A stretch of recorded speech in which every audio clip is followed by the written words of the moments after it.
बुर्ज अल Arab hotel में रहने पर क्यों मिलता है सोने का आईपैड, और आखिर क्यों नरेंद्र मोदी जी ने एलोन मस्क की रिक्वेस्ट को रिजेक्ट कर दिया, जिसकी वजह से टेस्ला कभी भी इंडिया में नहीं आ पाएगी। और 15 साल के इस खतरनाक हैकर ने नासा के कंप्यूटर को हैक करके एलियंस के बारे में खुफिया जानकारी लीक कर दी, जिससे आज भी नासा इसके नाम से खौफ खाता है। एलोन मस्क काफी समय से टेस्ला को भारत में लॉन्च करने की सोच रहे हैं, इसलिए उन्होंने भारत सरकार से रिक्वेस्ट भी की थी कि वह बाहर से गाड़ी से इंपोर्ट होने वाली टैक्स को कम कर दे। दरअसल भारत सरकार 30 लाख से कम की गाड़ी पर 60% टैक्स लगाती है, और जबकि 30 लाख से ऊपर की गाड़ी पर 100% टैक्स लगता है। और एलोन मस्क की टेस्ला की एक कार की कीमत ही 30 लाख से ज्यादा की है, जिससे उन्हें 100% टैक्स देना ही पड़ेगा। और इसी टैक्स से बचने के लिए एलोन मस्क ने भारत सरकार से कहा कि अभी के लिए आप अपने टैक्स को कम कर दो, और अगर एक बार भारत में टेस्ला की सेल स्टार्ट हो जाने के बाद वे इंडिया में ही टेस्ला का प्लांट लगा लेंगे। लेकिन भारत सरकार को एलोन मस्क का ये इरादा बिल्कुल भी ठीक नहीं लगा, और इसीलिए उनकी रिक्वेस्ट को रिजेक्ट कर दिया और कहा कि ऐसा नहीं होगा कि मार्केट इंडिया की हो और रोजगार चाइना को मिले। भारत सरकार ने एलोन मस्क से कह दिया कि आप इंडिया में ही प्लांट लगाइए, जिससे इंडिया के लोगों को रोजगार मिले और तुम्हारा भी प्रॉफिट हो। इंडिया में टेस्ला का प्लांट लगने से हमें टेस्ला की टेक्नोलॉजी को ज्यादा अच्छे से समझ पाएंगे। इससे देश की कार कंपनी जैसे टाटा महिंद्रा को इलेक्ट्रिक व्हीकल बनाने में ज्यादा आसानी होगी।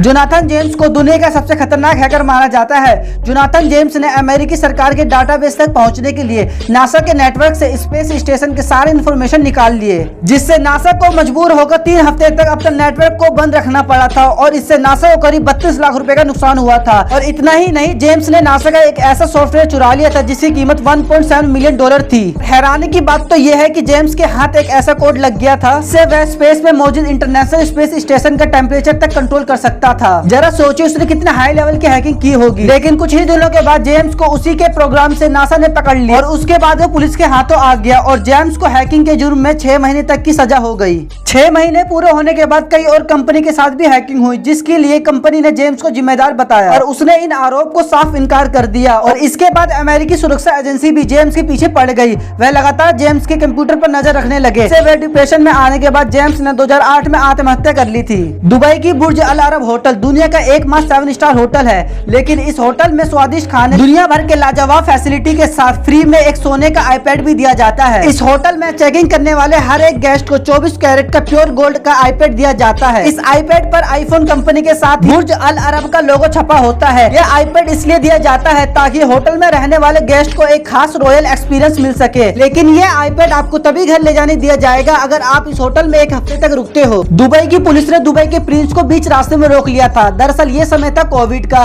जब दुबई में लॉकडाउन लगा हुआ था। प्रिंस एक नॉर्मल सी कार में जा रहे थे, तो पुलिस ने उन्हें रोक दिया क्योंकि उन्होंने फेस पर मास्क नहीं लगा रखा था, इसलिए पुलिस उन्हें पहचान नहीं पाई। उसके बाद पुलिस ने प्रिंस से पूछा कि इतनी रात को आप यहाँ क्या कर रहे हो, तो उन्होंने बताया कि मैं हॉस्पिटल से दवाई लेकर आ रहा हूँ। पुलिस टीम ने उनसे दवाई का पर्चा मांगा तो उन्होंने दिखा दिया, और उसके बाद पुलिस ने प्रिंस को कहा कि अब ठीक है, लेकिन अब आप जल्दी से घर चले जाइए। और उसके अगले ही दिन न्यूज में खबर आती है कि जिसको पुलिस ने रोका था वह कोई आम इंसान नहीं बल्कि क्राउन प्रिंस शेख हमदान थे, और पुलिस अपना काम सही से कर रही है या नहीं ये पता करने के लिए वो घर से बाहर निकले थे। एलोन मस्क और मार्क जकरबर्ग दोनों ही एक दूसरे से नफरत करते हैं। वैसे ये लड़ाई आज की नहीं बल्कि 2016 की है, जब स्पेसएक्स का एक रॉकेट फेसबुक की सैटेलाइट स्पेस में ले जा रहा था, लेकिन रॉकेट में कुछ गड़बड़ी हो गई, जिसके कारण वे रॉकेट फट गया, जिससे फेसबुक की भी सैटेलाइट बर्बाद हो गई। इसके बाद मार्क जकरबर्ग काफी भड़क गए और उन्होंने ये ट्वीट कर दिया कि स्पेसएक्स की सर्विस बिल्कुल भी सही नहीं है। और उस समय एलोन मस्क की नेटवर्थ लगभग $11 बिलियन की थी, और मार्क जकरबर्ग की नेटवर्थ लगभग $47 बिलियन की थी। मार्क ने कहा कि एलोन मस्क आर्टिफिशियल इंटेलिजेंस के बारे में कुछ भी नहीं जानते। मार्क हमेशा इसीलिए सतर्क रहने की बात करते रहते हैं। और जिसके बाद 2018 में एलोन मस्क ने स्पेसएक्स और टेस्ला का फेसबुक पेज भी डिलीट कर दिया था, और ये ट्वीट कर दिया कि फेसबुक बहुत ही घटिया ऐप है, और लोगों से भी कहा कि फेसबुक को डिलीट कर दो। और आज मार्क जकरबर्ग की नेटवर्थ सिर्फ $43.8 बिलियन की है, और वहीं एलोन मस्क की नेटवर्थ $146.5 बिलियन की है। टिकटॉक और एप्पल की वजह से मार्क जकरबर्ग की कंपनी फेसबुक को एक ही दिन में $236 बिलियन का नुकसान हुआ था। इतना बड़ा लॉस आज तक एक दिन में किसी भी कंपनी को नहीं हुआ है। फेसबुक ने साल 2022 के शुरुआत में अपने 5 लाख डेली यूजर को खो दिए। वहीं टिकटॉक के यूजर डेली बहुत तेजी से बढ़ते हैं। फेसबुक पैसे अपने ऐड से ही कमाता है, लेकिन अब उनके यूजर फेसबुक को छोड़ के जा रहे हैं, तो ऐड देखेगा कौन। इसलिए ऐड कंपनी को फेसबुक का फ्यूचर बिल्कुल सेफ नहीं दिखा, और उन्होंने फेसबुक से इन्वेस्टमेंट हटाकर टिकटॉक पर लगा दिया। और वहीं दूसरी तरफ एप्पल ने भी मार्क जकरबर्ग की मुसीबत बढ़ा रखी है, क्योंकि एप्पल ने हाल ही में प्राइवेसी पॉलिसी में कुछ बड़े चेंजेस किए हैं, जिससे कोई भी थर्ड पार्टी ऐप एप्पल का यूजर डाटा नहीं चुरा सकती। इसके चलते फेसबुक और इंस्टाग्राम के यूजर को ऐड के लिए टारगेट करना काफी मुश्किल हो गया है, और इसलिए मार्क जकरबर्ग को भारी नुकसान झेलना पड़ रहा है। आपने कई बार former Indian cricket player MS Dhoni को इंडियन आर्मी की यूनिफॉर्म यूनिफॉर्म में देखा होगा,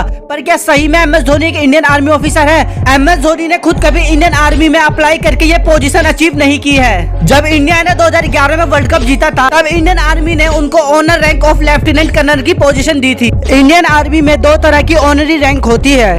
एक रैंक जो रिटायर्ड आर्मी ऑफिसर को मिलती है उनकी आर्मी की सर्विसेज और उनके अचीवमेंट की वजह से, और दूसरी रैंक उन सिविलियंस को मिलती है जिन्होंने अपने फील्ड में रहकर कुछ बड़ा अचीव किया हो, जैसे कपिल देव, अभिनव बिंद्रा, दीपक राव और MS धोनी को मिली है। ऐसे तो इसका कोई एडिशनल पर्क्स नहीं होता है, बट एक आर्मी ऑफिसर का ऑनर आपको दिया जाता है। ये रैंक इंडियन टेरिटोरियल आर्मी देती है। टेरिटोरियल आर्मी इंडिया का एक पार्ट है जो इमरजेंसी सिचुएशन में इंडियन आर्मी को सपोर्ट करती है। सेलिब्रिटी को ऑनरी ऑफ द रैंक देने का असल मकसद ये होता है कि इंडियन आर्म फोर्स ज्वाइन करने के लिए ज्यादा से ज्यादा यूथ इंस्पायर हो।